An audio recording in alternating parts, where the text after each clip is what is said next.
Unraveling the Mystery. The meaning of leg slip.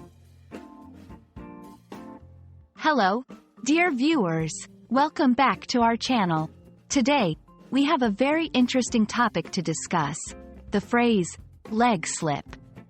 It might sound a bit strange if you've never heard it before, but worry not. By the end of this video, you will understand what it means and how to use it in a sentence. So, let's dive right in and unravel the mystery together.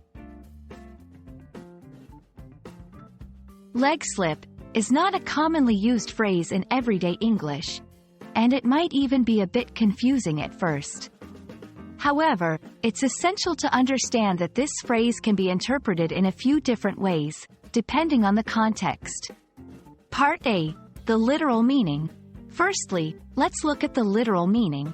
Leg refers to the lower limb of a human body, while slip means to slide unintentionally for a short distance.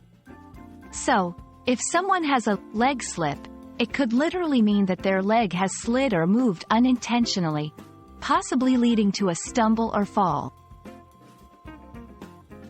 Part B. The figurative meaning.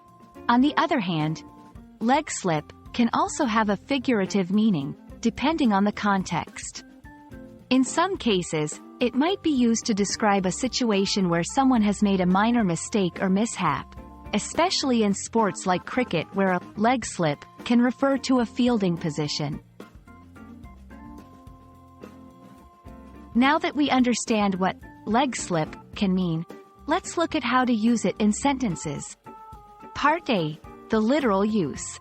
She had a leg slip on the icy pavement and almost fell. Be careful while walking on the slippery floor. You might have a leg slip. Part B. The figurative use. The player had a leg slip during the game, but he quickly recovered. I had a minor leg slip in my presentation, but I managed to continue smoothly. And that's a wrap on today's topic. Leg slip. Whether it's a literal slip of the leg leading to a stumble or a figurative slip in a performance, this phrase is versatile and can be used in various contexts. We hope this video has been informative and has helped clear up any confusion regarding this phrase. Thank you for watching, and we'll see you in the next video. Stay curious and keep learning.